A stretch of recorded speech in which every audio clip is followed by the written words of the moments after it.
Shalom. Ada berapa orang ya? Ada 100 orang? 1000. Puji Tuhan. Sekali lagi, kalau kita bilang shalom ke adik-adik, kita mengharapkan adik-adik semuanya shalom. Nah sekarang kakak-kakak juga kita pilih seperti itu. Shalom kakak-kakak semua. Luar biasa. Yuk coba kasih salam, kasih senyum yang manis ke kanan kirinya.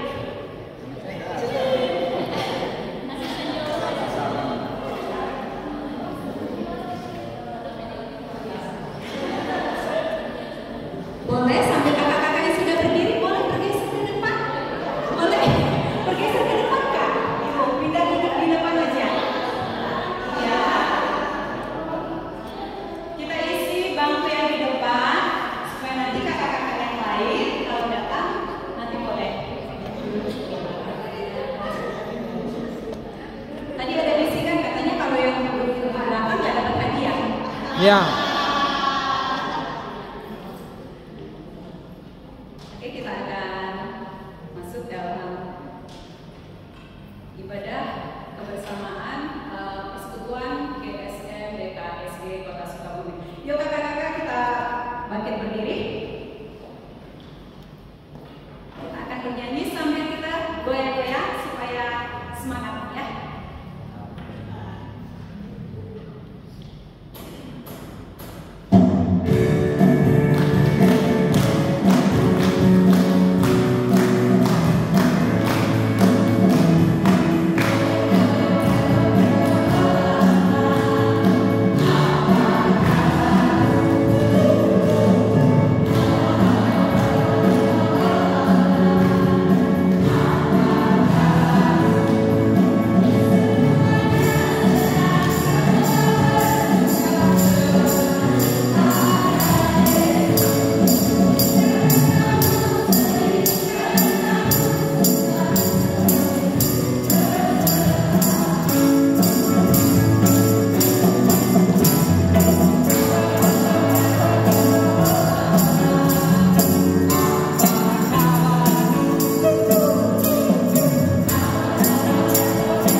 Ini duduknya masih gereja per gereja, belum berbaur. Yuk cari teman dari gereja yang lain. Ayo. GKI jangan dengan GKI juga ya. MSCC jangan dengan MSCC. GBI Hati-Hati cari teman yang lain. Hah? Bukannya rame?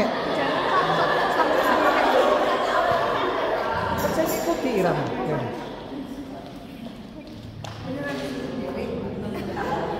Oke, kita akan nyanyikan satu pujian lagi. Mentega dan roti.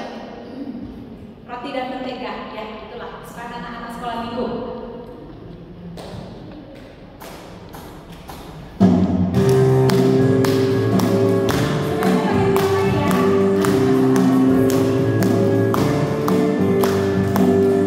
Thank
Tuhan Yesus yang hendak mengganggu kami menolak emosi di dalam nama Tuhan Yesus Kristus. Terima kasih Bapak di dalam kuasa Roh Kudus-Mu yang tercurah bagi kami semua di dalam nama Tuhan Yesus kami berdoa. Haleluya. Amin.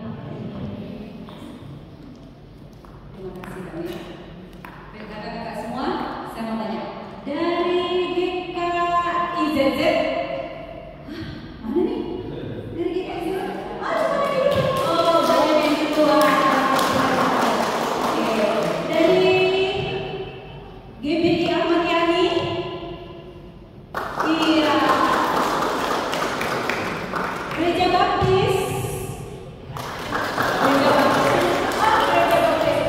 Kalau Tom dari mana? GGP. Oh, GGP. HKBP? Belum, masih di jalan sepertinya. Yang lain, MNCC. Puji Tuhan. Yang lain yang belum disebutkan, GBT. Iya. Yang belum disebutkan, Gereja Kristus. Yang lain lagi? GGP Getsemani. Oke, coba sekali lagi suaranya yang meriah ya. GGP Getsemani.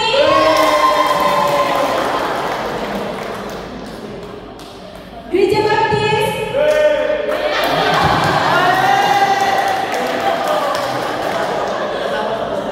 MNCC.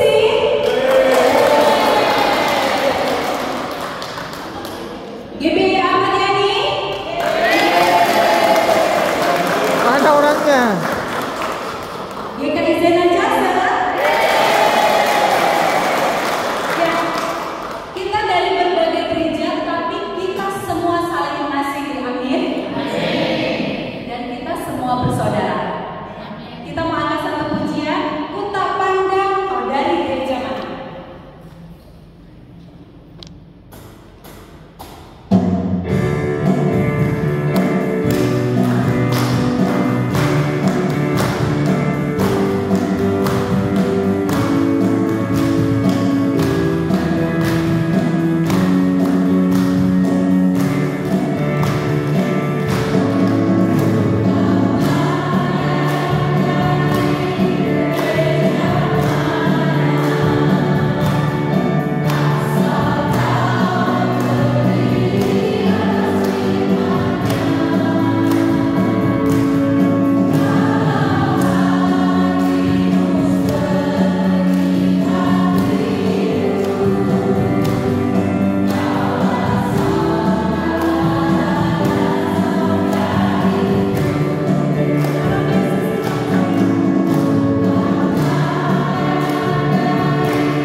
duduk kakak-kakak.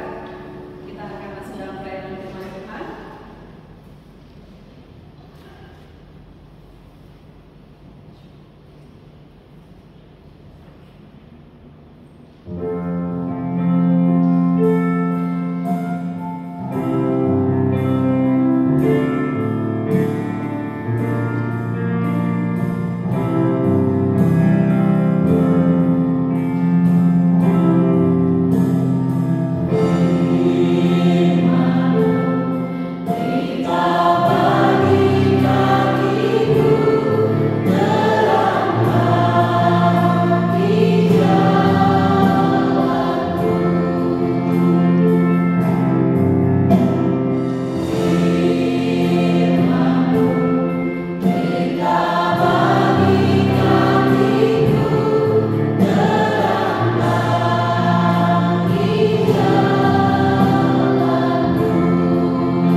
Shalom. Silakan para pemusik.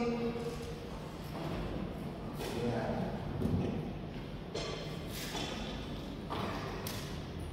Kita akan masuk dalam pemberitaan firman Tuhan.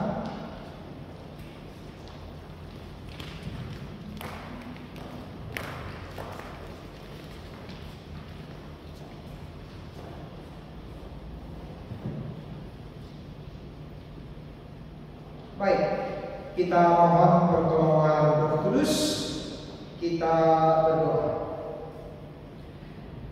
Ya Tuhan, Allah Bapa kami, terima kasih untuk penyertaan-Mu sampai dengan saat ini dalam kuasa Roh Kudus-Mu, sehingga kami guru-guru sekolah minggu dalam lingkup Badan Kerjasama Gereja-Gereja Sekota Sukabumi, Tuhan tentukan dalam persekutuan guru-guru sekolah minggu sore hari ini di GKI Jaya Sasi. Ya Roh Kudus, kami hendak membaca Alkitab dan mendengarkan sabda. Bersabdalah, sebab kami berdoa di dalam nama Tuhan Yesus Kristus. Amin. Ya, tema kita adalah guru berkarakter Kristus. Itu tema yang diberikan kepada saya. Nah, sebelum kita membaca Alkitab, saya teringat apa yang dikatakan oleh seorang teolog bernama Jerry Wolfert. Dia berkata begini: bagi seorang pemimpin gereja, seorang pelayan gereja, tidak ada atribut yang lebih penting ketimbang karakter. Artinya, yang paling utama dalam diri seorang pemimpin gereja, seorang pelayan, berarti termasuk di dalamnya guru-guru sekolah minggu, adalah karakter. Selanjutnya dia mengatakan,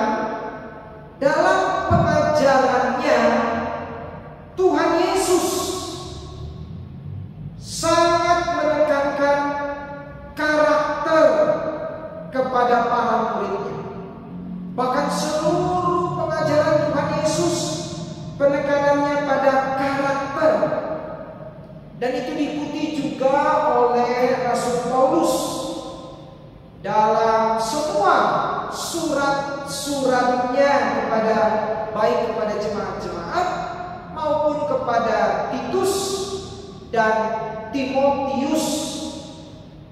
Dia sangat menekankan pentingnya karakter dalam diri seorang pemimpin, seorang pelayan gereja.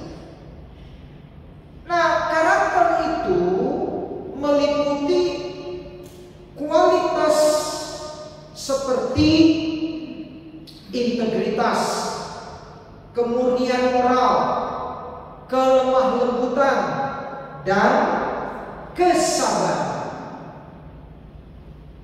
Dan ini sangat jelas di dalam perjanjian baru, baik itu Injil-Injil maupun surat-surat. Sehingga kalau kita mengikuti pengajaran Tuhan Yesus dalam Injil-Injil, jelas sekali Tuhan Yesus sering menekankan kepada para muridnya. Ketika selesai mengajar di depan banyak orang, Tuhan Yesus seringkali memberi pengajaran khusus kepada para muridnya tentang karakter. Nah, karakter, apa itu karakter? Menurut ahli bahasa Indonesia, karakter itu adalah tabiat, watak, sifat-sifat kejiwaan atau budi pekerti yang membedakan seseorang dari yang lainnya. Itu menurut seorang ahli bahasa yang bernama Purwadarminta. Sementara kalau menurut Kamus Besar Bahasa Indonesia, karakter itu adalah sifat khas yang dimiliki oleh individu yang membedakannya dari individu lainnya. Itu Kamus Besar Bahasa Indonesia. Nah, jadi pada dasarnya karakter adalah sifat-sifat yang melekat pada kepribadian seseorang.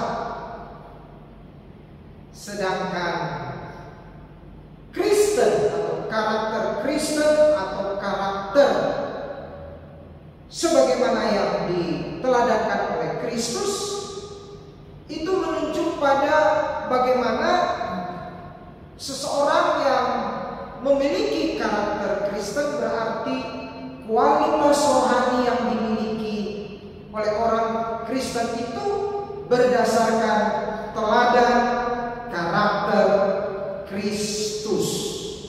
Ya. Jadi yang utamanya ialah Kristus di sini. Teladan karakter Kristus. Nah, pertanyaannya sekarang ialah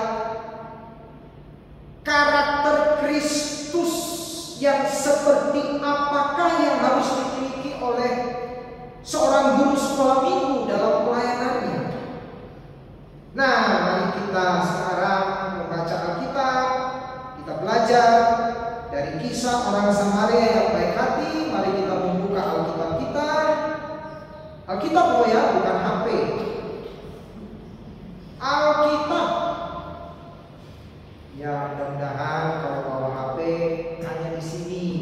Tapi kalau ngajar sekolah minggu jangan pakai HP. Jangan, walaupun saya kan nggak ngajar kalau pendeta, jadi saya bawa HP aja. Enggak, mau mengajar atau hanya pendamping, bawalah Alkitab. Berikan teladan, kan tadi teladan. Alkitab. Nah, Alkitab kita kisah orang Samaria yang baik hati, ya. Oh sorry, itu salah ketik sampai ayat 37. Orang Samaria yang murah hati. Lalu berdirilah seorang ahli Taurat untuk mencobai Yesus. Katanya, Guru, apa yang harus kuperbuat untuk memperoleh hidup yang kekal? Jawab Yesus tertulis dalam hukum Taurat? Apa yang kau baca di dalamnya? Jawab orang itu, kasihilah Tuhan Allahmu dengan segenap hatimu, dan dengan segenap jiwamu, dan dengan segenap kekuatanmu, dan dengan segenap akal budimu, dan kasihilah sesama manusia seperti dirimu sendiri. Kata Yesus kepadanya, jawabmu itu benar. Berbuatlah demikian, maka engkau akan hidup. Namun untuk membenarkan dirinya, orang itu berkata kepada Yesus, lalu siapa sesamaku manusia? Jawab Yesus, ada seseorang yang turun dari Yerusalem ke Yeriko. Ia jatuh ke tangan penyamun-penyamun yang bukan saja merampoknya habis-habisan, tetapi juga memukulnya, lalu pergi meninggalkannya setengah mati. Kebetulan ada seorang imam turun melalui jalan itu. Ia melihat orang itu, tetapi ia melewatinya dari seberang jalan. Demikian juga seorang Lewi datang ke tempat itu. Ketika ia melihat orang itu, ia melewatinya dari seberang jalan.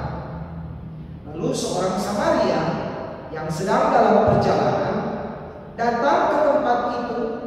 Ketika ia melihat orang itu, tergeraklah hatinya oleh belas kasihan. Ia mendekati dia, lalu membalut luka-lukanya. Sesudah ia menyiraminya dengan minyak dan anggur, ia menaikkan orang itu ke atas keledai tunggangannya sendiri, lalu membawanya ke penginapan dan merawatnya. Keesokan harinya ia mengeluarkan 2 dinar dan memberikannya kepada pemilik penginapan itu. Katanya, rawatlah dia, dan jika kau belanjakan lebih dari ini, aku akan menggantinya waktu aku kembali. Siapakah di antara ketiga orang ini menurut pendapatmu menjadi sesama manusia bagi orang yang jatuh ke tangan penyamun itu?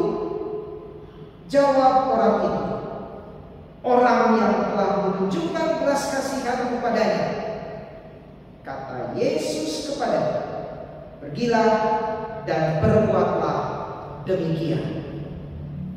Ya, saya yakin kita sebagai guru sekolah minggu pasti sudah berapa kali ya membaca cerita kisah orang Samaria yang baik hati, yang murah hati. Ya, sebenarnya bagaimana latar belakang kisah ini? Ya, jadi tadi ada seseorang yang bertanya, apa yang harus berbuat untuk memperoleh hidup yang kekal? Lalu Tuhan Yesus menyampaikan apa yang tertulis dalam hukum Taurat. Lalu orang itu untuk membenarkan dirinya bertanya lagi, siapakah sesamaku manusia? Nah, disinilah Tuhan Yesus memberikan pengajarannya yang di dalamnya nampak betul ada banyak karakter Kristen yang Tuhan Yesus mau tekankan kepada kita. Ya, jadi yang pertama adalah, kalau ditanya karakter Kristen yang bagaimana yang mau diajarkan, yang pertama adalah karakter yang tidak pilih kasih, yang tidak memandang muka. Ya, jadi orang Samaria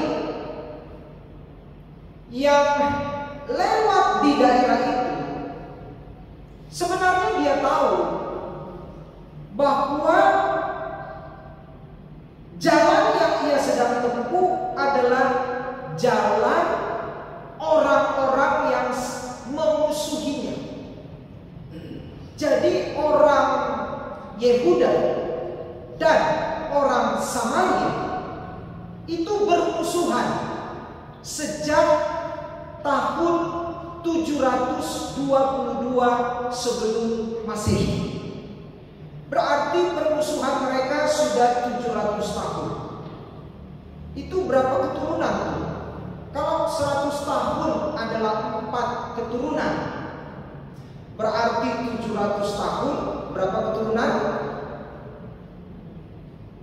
28 ya. 4 kali 7 kan 28. Tambah 22. Berarti mereka bermusuhan 29 turunan. Biasanya kalau orang bermusuhan tuh 7 turunan ya. Pokoknya kita musuhan 7 turunan ya. Ini bukan hanya 7 turunan nih. Udah keturunan ke-29 masih bermusuhan. Masih bermusuhan. Ya. Entah kenapa orang Samaria ini tanda petik terpaksa melewati daerah musuh. Ya, pasti ada urusan bisnis yang penting. Ini kalau zaman sekarang ini pasti urusan bisnis miliaran, bahkan triliunan, tapi bukan korupsi ya. Ya, bisnis miliaran bahkan triliunan, sehingga masuk daerah musuh pun nggak apa-apa. Yang penting bisnis ini saya dapat. Nah, rupanya ketika masuk ke daerah orang-orang yang memusuhinya, dia menemukan ada korban, dan dia tahu korban itu adalah orang Yehuda, bukan orang Samaria. Nah, sebagai orang yang bermusuhan, tentunya kalau secara normal dia akan melewatinya. Tetapi dalam cerita ini ia tidak melakukan itu seperti yang dilakukan oleh para imam dan orang Lewi. Para imam itu imam Yehuda, orang Lewi juga orang Yehuda. Justru mereka yang sesama suku katakanlah, malah melewatinya. Yang saling bermusuhan malah orang Samaria ini tergerak untuk menolong. Artinya apa? Karakter yang dimiliki oleh orang Samaria ini adalah karakter yang tidak pilih kasih, tidak memandang muka. Kalau istilah orang dulu, tidak pandang bulu. Mau bulu apa aja tidak dipandang, begitu. Ya, kasihnya tidak pilih kasih. Nah, begitulah juga dalam pelayanan kita sebagai guru sekolah minggu. Terhadap anak-anak sekolah minggu, kita jangan pernah terkesan kita ini pilih kasih, hanya memberi perhatian kepada anak-anak tertentu. Apakah anak itu sesuku dengan kita? Apakah anak itu ya orang tuanya baik sama kita, orang tuanya kita kenal, sementara anak ini orang tuanya tidak kita kenal, lalu kita pilih kasih. Jangan sampai kesan itu ada. Ya, kalau mau memberi perhatian lebih, berilah perhatian lebih kepada semua anak. Ya, apapun sukunya, bagaimanapun keadaan orang tuanya, dan sebagainya. Jangan pilih kasih. Nyatakan kasih yang sama kepada semua anak sekolah. Lalu yang kedua adalah karakter Kristen yang melampaui peraturan yang membelenggu. Ini menjadi pertanyaan. Kenapa sih imam dan orang Lewi yang adalah calon imam tidak mau menolong? Kan mereka berdua tahu ini orang Yehuda nih, ini sesama saya nih. Kan jelas tuh ada firman dalam perjanjian lama, kasihilah sesama manusia. Bahkan sang imam sering mengajarkannya di sinagog, rumah-rumah ibadat. Saudara-saudara, mari kita kasih sesama kita, apalagi sesama bangsa. Begitu juga orang Lewi, calon imam, belajar dia di sekolah-sekolah agama tentang firman Tuhan. Pertanyaannya, kenapa mereka melewatinya? Apakah imam itu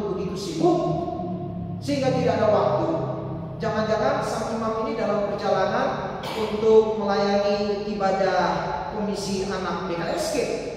Jangan-jangan, ya. Nah, apa yang dilakukan para imam dan orang Lewi ini bukan mereka tidak punya kasih, tapi mereka dibelenggu oleh peraturan dalam Bilangan 19 ayat 11 yang mengatakan orang yang kena kepada mayat ia najis 7 hari lamanya. Jadi waktu imam ini lewat, dia lihat, aduh, orang ini udah sekarat. Kalau saya tolong, lalu dia mati di tangan saya najis 7 hari. Lalu nanti kalau jemaat telepon, Pak Imam, Pak Pendeta, bolehkah Bapak datang malam ini ke rumah saya? Tolong doakan, mama saya sakit. Boleh ya Pak Pendeta datang ya? Lalu pendetanya karena nyentuh mayat, sorry ya, saya lagi najis. Wih, langsung jemaat, hai, Pak Pendeta najis. Pak Pendeta dugem di mana? Kok najis? Pendetanya belum jelaskan, langsung jemaat untuk telepon, kirim WA, Pak Pendeta kita najis. Wah, menyebar ke WA jemaat. Waduh, rame nih. Itu tuh, Pak Imam itu sudah memikirkan, ini orang sekarat nih. Kalau saya tolong, ya kalau hidup. Kalau mati, saya najis 7 hari. Saya nggak boleh melayani ibadah. Gimana jemaat saya nanti? Apa jadinya jadi cerita yang tidak baik? Aduh, sorry ya. Nah, begitu juga dengan orang Lewi. Pertanyaannya, apakah orang Samaria tidak tahu firman Tuhan dalam Bilangan 19 ayat 11 ini? Tahu, dia tahu. Tetapi baginya ini bukan soal najis. Baginya orang ini harus ditolong, dan sekalipun saya menolongnya, dia kemudian mati di tangan saya, nggak masalah. Yang penting saya sudah berusaha menolongnya. Sekalipun saya itu melanggar peraturan, tetapi yang paling penting, yang pertama kali saya harus lakukan ialah saya tunjukkan kasih terlebih dahulu. Jadi begitulah juga karakter guru-guru sekolah minggu. Di setiap gereja pasti ada peraturannya. Ya, apakah peraturan tertulis dalam tata gereja atau peraturan tertulis yang dibuat di komisi, ya, di komisinya masing-masing. Oh, kalau kita melayani itu harus begini, ya. Tetapi kan hidup ini kan tidak boleh dibelenggu oleh peraturan. Hanya karena peraturan, lalu kita itu dibatasi untuk menolong. Hanya karena peraturan kita tidak berani bertindak. Ya, kalaupun kita mau melanggar aturan yang sudah dibuat bersama, dasarnya harus kasih. Ya, dasarnya harus kasih. Jangan melanggar peraturan yang karena cari muka, karena hanya sekedar untuk sensasi. Jangan. Tetapi semata-mata karena kasih. Dan kalau dasarnya kasih, pasti bisa dipertanggungjawabkan. Karena hukum yang terutama adalah kasih. Ya, hukum yang terutama adalah kasih. Jadi itulah mengapa orang Samaria itu, katakanlah tadi, dia berani melampaui peraturan yang membelenggu, karena baginya yang utama adalah kasih. Yang ketiga, karakter yang diajarkan oleh Tuhan Yesus di sini adalah karakter yang bersedia direpotkan. Memang saudara-saudara, melayani itu merepotkan. Ya, guru-guru sekolah minggu sudah tahu betul nih tentang direpotkan. Hari persiapan, belum lagi menambah pengetahuan, belum lagi mungkin di depan cermin harus nanti bagaimana penampilan, gaya bicara juga harus diatur. Ya itu kan merepotkan sekali. Belum lagi nanti harus mempersiapkan alat peraga, belum lagi komunikasi dengan teman. Ini gimana nih? Kamu sudah siapkan yang mana? Saya siapkan yang ini. Ya kalau WA kita segera dijawab, kalau belum, aduh, merepotkan sekali. Lalu nanti hari pelayanan, ya, melihat karakter anak yang berbeda-beda, harus menenangkan, amat merepotkan. Tetapi orang Samaria tahu betul bahwa ketika keterpanggilannya menolong musuhnya ini, dia tahu itu amat merepotkan. Karena itu berarti janji bisnisnya dengan seseorang dia harus tunda. Ya, janji bisnis yang miliaran bahkan triliunan dia harus tunda. Dia harus menolong orang ini. Zaman dulu, jangan saudara bayangkan ada Google, ada Waze, cari di mana rumah sakit ya. Zaman sekarang kan gampang kan, cari rumah sakit terdekat, klinik terdekat, gampang. Tapi zaman dulu, apalagi kan dia orang Samaria, dia tidak terlalu kenal nih jalan menurun itu dari Yerusalem ke Yeriko. Berarti dia harus tanya ke satu orang, "Pak, penginapan di sini di mana ya?" Repot kan? Coba saudara naik kendaraan, ya, apakah motor atau mobil, tanya alamat, berhenti sini, berhenti di sana. Ya kalau yang jelaskan itu benar. Kadang-kadang kan ada orang yang jelaskan nggak jujur ya, oh lurus aja, padahal dia mau ngerjain kita. Ya, itu amat merepotkan. Pelayanan sebagai guru sekolah minggu amat merepotkan. Jadi sungguh luar biasa. Guru-guru sekolah minggu mau terpanggil melayani, karena pelayanan ini memang amat merepotkan. Jadi jangan kaget kalau aduh begini lagi, aduh begini lagi. Ya karena memang begitulah pelayanan di sekolah minggu. Lalu yang keempat, karakter yang bersedia menghadapi resiko. Dalam cerita ini ada cukup banyak resiko yang dihadapi. Resiko yang pertama begini. Kan orang Samaria ini tidak lihat apakah orang ini benar-benar dipukuli. Dia tidak lihat. Dia lewat jalan itu sudah ada korban. Siapa yang menjamin dia benar-benar korban? Jangan-jangan dia penjahat. Kan banyak tuh sekarang pura-pura jadi korban, begitu ditolong dia keluar itu pisau. Ya, kan banyak cerita tuh, ketok pagar rumah, Pak, tolong Pak, kita keluar rumah, buka pagar, celurit di leher. Waduh, nggak ada yang tahu. Itu resiko pertama. Ya, tidak ada yang bisa menjamin korban itu benar-benar korban, karena dia tidak lihat. Resiko kedua, oke, dia benar-benar korban. Dia bawa nih ke penginapan. Tapi karena dia itu bermusuhan, si pemilik penginapan yang orang Yehuda bisa-bisa menuduh dia.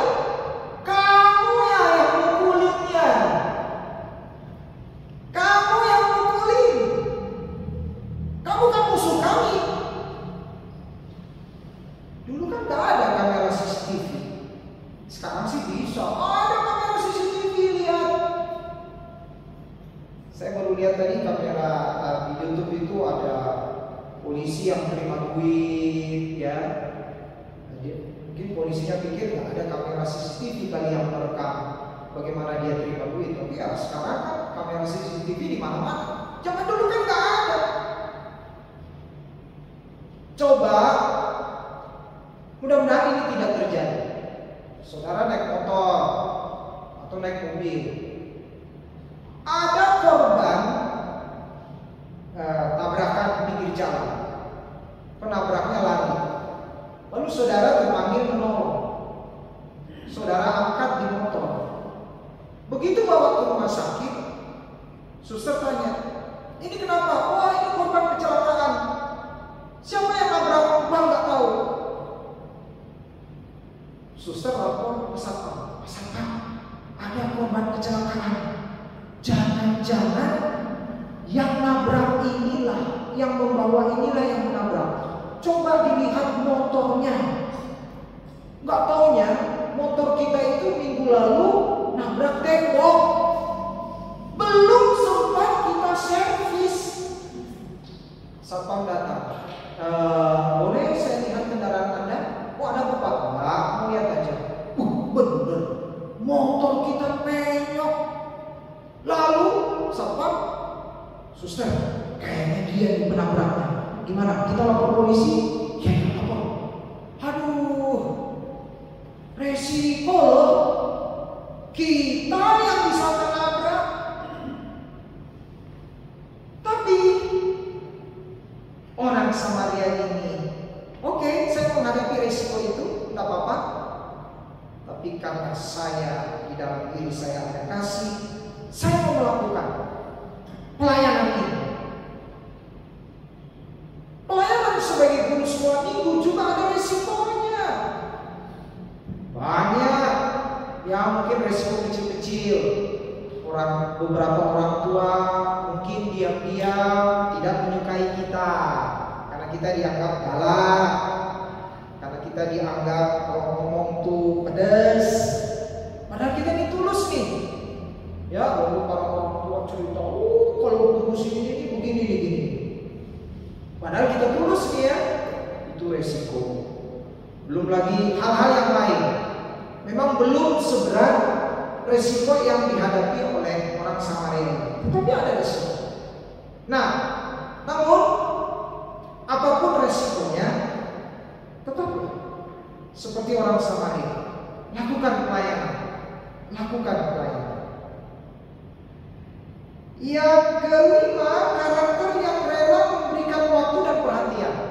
Nah, seperti saya katakan tadi, ini amat merepotkan. Kalau tadi ya, kita sudah nolong nih. Aduh, harus hubungi keluarganya si korban. Berapa nomor HP orang tuamu? Repotkan gitu kan? Aduh, ya kalau diangkat, kalau nggak diangkat gimana? Belum lagi ngurus laporan polisi lah, ya pertanyaan pihak rumah sakit. Aduh, benar-benar menghabiskan waktu dan perhatian kita. Memang pelayanan sebagai guru sekolah minggu juga begitu.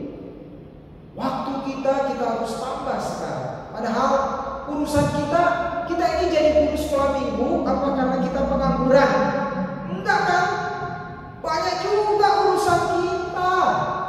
Banyak. Waktu kita untuk yang lain sebenarnya itu sudah katakanlah sudah cukup habis. Tetapi kan kita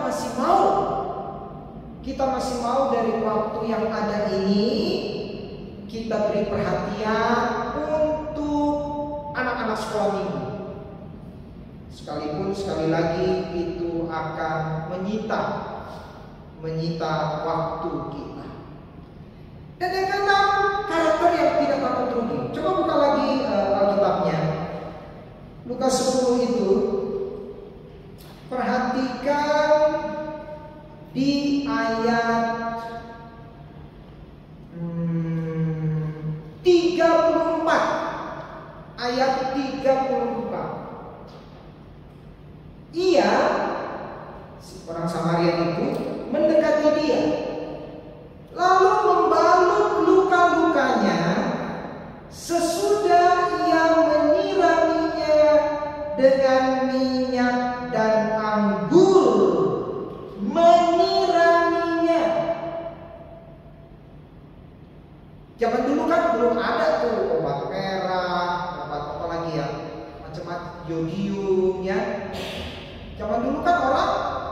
memberi pengobatan ya dengan minyak zaitun. Dan kenapa anggur? Karena anggur mengandung alkohol. Minyak babi? Enggak lah, mengandung alkohol. Ya, mengandung alkohol.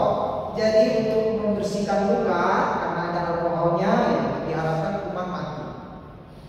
Ada peraturan tidak tertulis di dalam masyarakat Yahudi atau Yehuda, sama di Samaria juga.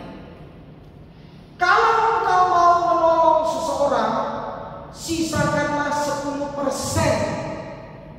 Jadi jangan kasih semua. Misalkan nih ibu-ibu nih, ada tetangga, katakanlah nama ibu itu Teresia. Ibu Teresia punya gula. Punya, kenapa? Ya, saya kedatangan tamu. Aduh, toko-toko warung pada tutup. Bisa bagi gula nggak? Oh, boleh. Menurut peraturan masyarakat Yahudi, jangan kasih semua gulanya. Nanti kalau kita kedatangan tamu, pilihan kita ya nggak punya gula. Ya, kalaupun mau kasih 90%, sisakan 10% untuk kamu. Ya, begitu juga kalau dia misalkan butuh garam, butuh bawang putih, cabai, ya jangan kasih semua, sisakan 10%. Tapi perhatikan orang Samaria ini, dia menyiraminya. Luka-luka bekas pukulan itu disiram. Artinya persediaan minyak zaitun, persediaan anggur yang dia bawa, dia berikan semua. Dia tidak ambil kapas begini loh. Kadang-kadang kita pakai kapas kan ya. Enggak. Dia menyiraminya. Dia nggak takut rugi. Itulah pelayanan. Begitu juga sebagai guru sekolah minggu. Kadang-kadang kan guru sekolah minggu bukan hanya berkorban waktu, pikiran, tenaga, tetapi juga uang kan. Sementara kita sendiri bukan orang berlebih. Kita bukan orang berlebih. Aduh, harus keluar duit nih. Ya, atau harus talangi dulu nih. Ya. Ya kalau bisa balik semua, kalau enggak. Nah, pelayanan yang sejati, karakter pelayan yang sejati ialah dia tidak takut rugi. Karena dia tahu upahmu besar di surga. Ya. Lalu karakter yang tidak mengharapkan balasan. Kalau yang tadi sedikit lagi yang tidak takut rugi tadi ya. Begitu dia ke rumah penginapan, dia kasih berapa dinar? 2 dinar ya. 1 dinar itu upah pekerja sehari pada waktu itu.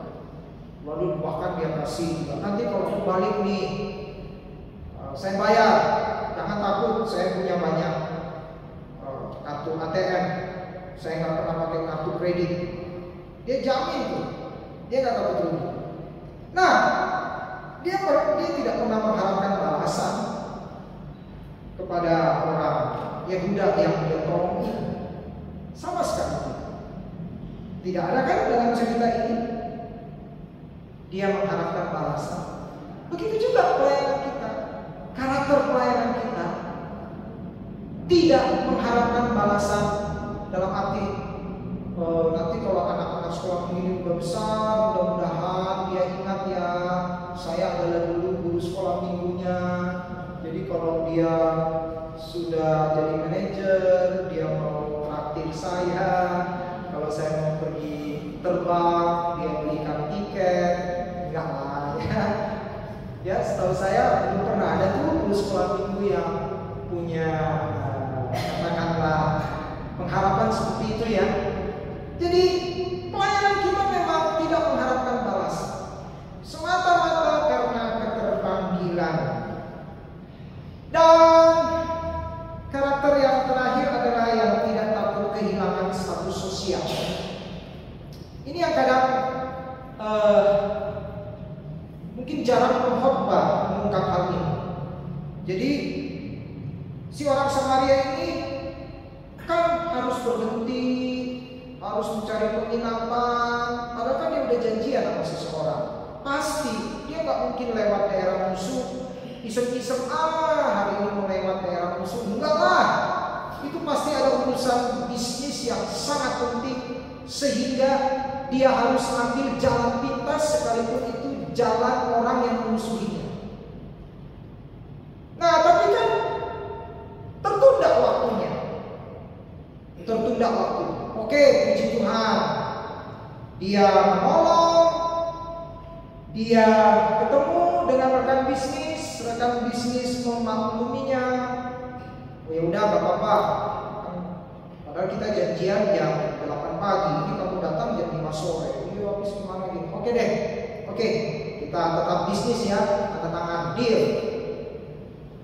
Pulanglah dia. Tapi kan karena telat dengan rekan bisnis, pasti juga telat dong sampai di kampung halaman. Ditanya tuh sama keluarganya, bahkan mungkin sama orang-orang sekampungnya. Waduh, puji Tuhan kalau akhirnya sampai. Kita udah sampai doa puasa loh. Bener loh, kami doa puasa supaya kamu selamat. Aduh, akhirnya kamu muncul juga. Ya, puji Tuhan. Tapi ngomong-ngomong, kenapa kamu terlambat? Begini, saya itu di jalan menolong orang Yehuda. Kamu nggak tahu itu musuh kita? Kamu ini gimana sih? Musuh itu, kenapa kamu tolong? Wah, jangan-jangan kamu ini mata-mata ya sekarang ya. Nah, jangan-jangan kamu ini kaki tangan, antek musuh ya. Kalau dia seorang pebisnis, maka rekan bisnisnya tidak mau lagi ada janji bisnis. Karena dia sudah dicurigai agen musuh. Kalau dia pegawai negeri, nggak akan naik pangkat.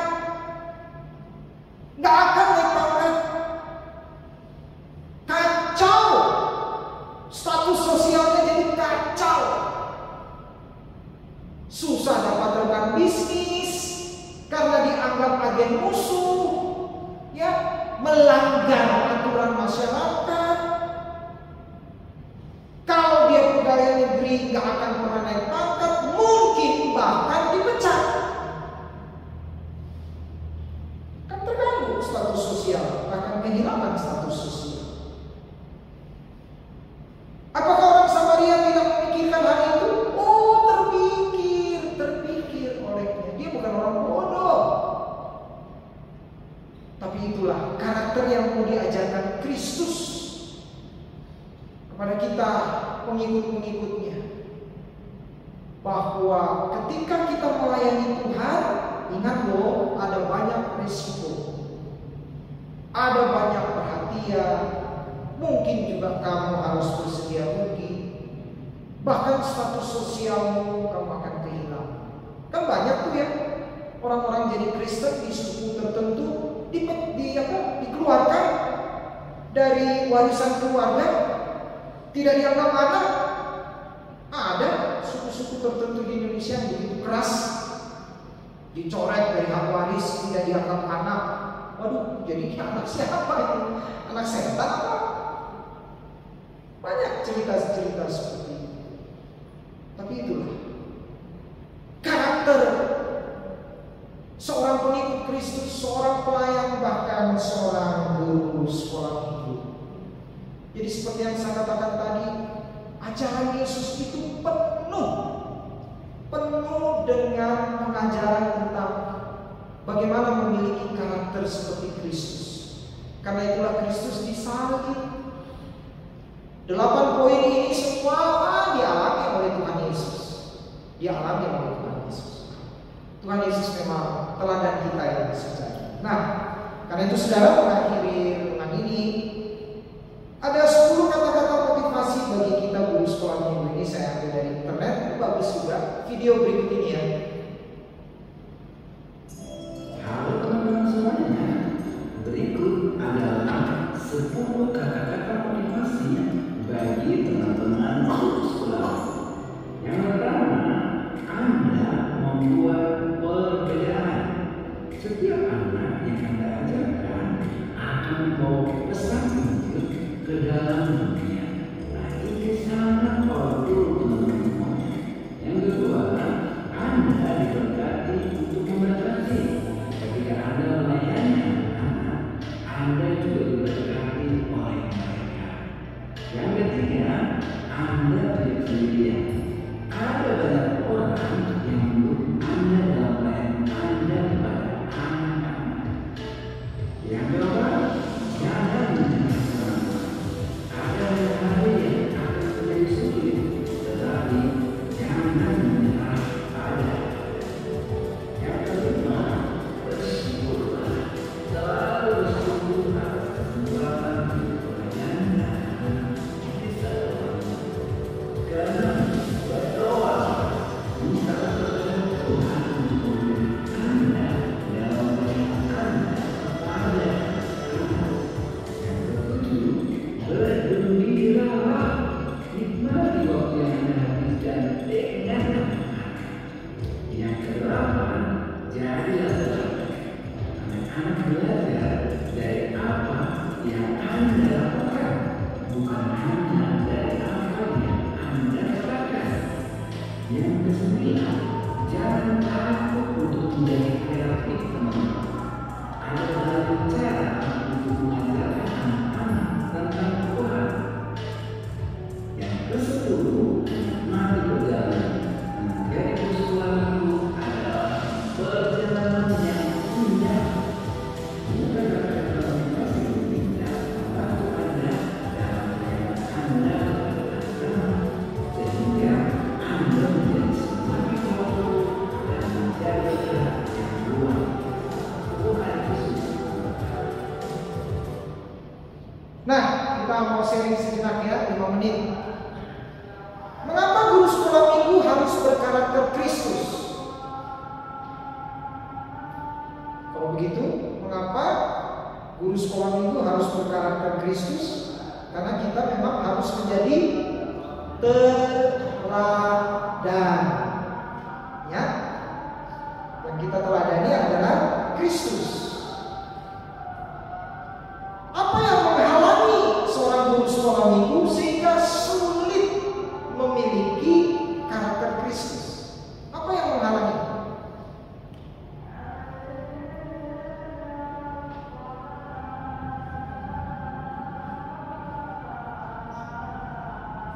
Kesetiaan kurang?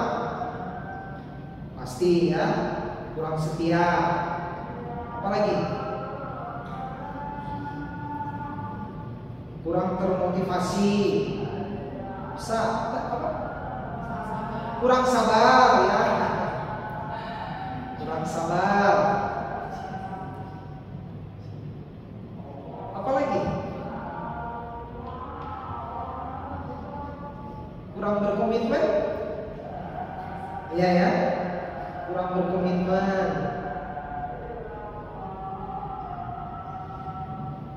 Apalagi yang menghalangi? Egoisme masih ada? Kadang masih ada ya. Ya, kadang masih ada. Keinginan daging itu ya, wah itu kalau udah keinginan daging puas gitu ya. Ya, dan terakhir, apa yang mendorong seorang guru sekolah minggu dengan sukacita ya, memiliki karakter Kristus? Apa yang mendorong kita dengan sukacita? Jadi tidak berat hati, tidak apa lagi ya?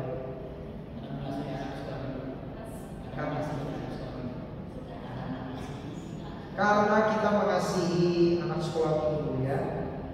Ya, dasarnya kasih gitu ya. Karena anak-anak inilah menyebarkan ajaran Kristus kepada dunia.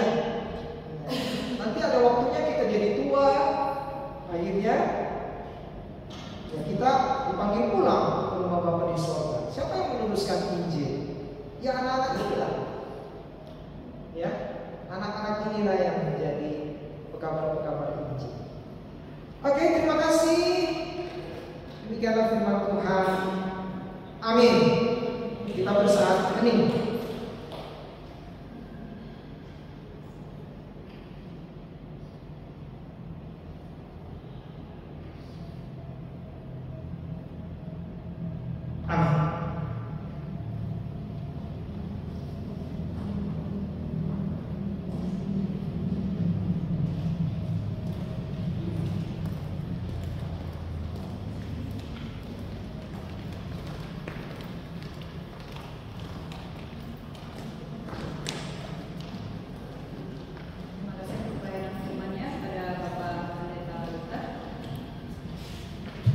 Tiba saatnya kita akan mengumpulkan persembahan kepada kakak-kakak yang melayani.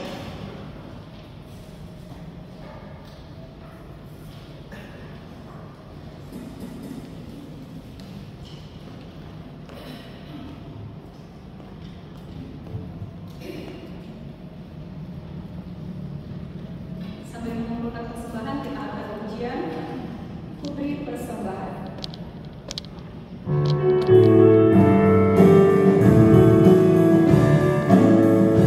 Persembahan Tuhanku, sambil puji Yesus bersamaku, dengan sukaria beri padamu, ada sembah atas kawan-kawan.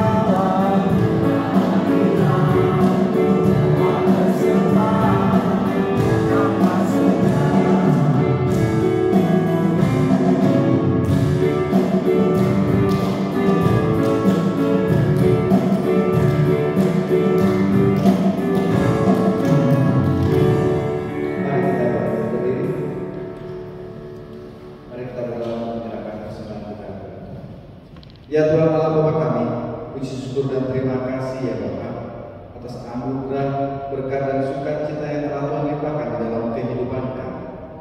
Bapa dalam surga, pada saat ini dengan penuh sukacita kami juga memberikan sebagian dari berkat Tuhan. Terima persembahan kami ini ya Bapa. Kiranya Tuhanlah yang menyucikan dan memuluskan persembahan kami. Biarlah persembahan kami ini boleh terpergunakan dengan penuh bijaksana serta takut akan Tuhan. Dan biarlah persembahan ini juga boleh dipergunakan di dalam menunjang segala kegiatan, terutama di dalam kegiatan bagi guru-guru sekolah minggu di dalam lingkup DKSD Sukabumi ini. Dan kiranya Tuhanlah juga menuntun hidup kami, agar hidup kami boleh menjadi saluran berkat bagi sesama. Terima kasih ya Bapa. Terimalah persembahan kami. Kami berdoa dalam nama Tuhan kami, Yesus Kristus. Amin. Kakak-kakak masih tetap berdiri. Kita angkat satu pujian. Pemutusan pakailah waktu anugerah Tuhan. Hidup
Persekutuan Guru Sekolah Minggu BKSG Kota Sukabumi. Terima kasih juga untuk firman Tuhan menjadi bekal kehidupan kami. Karena itu kami mohon berkat Tuhan. Tuhan memberkati engkau dan melindungi engkau. Tuhan menyinari engkau dengan wajahnya dan memberi engkau kasih karunia. Tuhan menghadapkan wajahnya kepadamu dan memberi engkau damai sejahtera. Amin.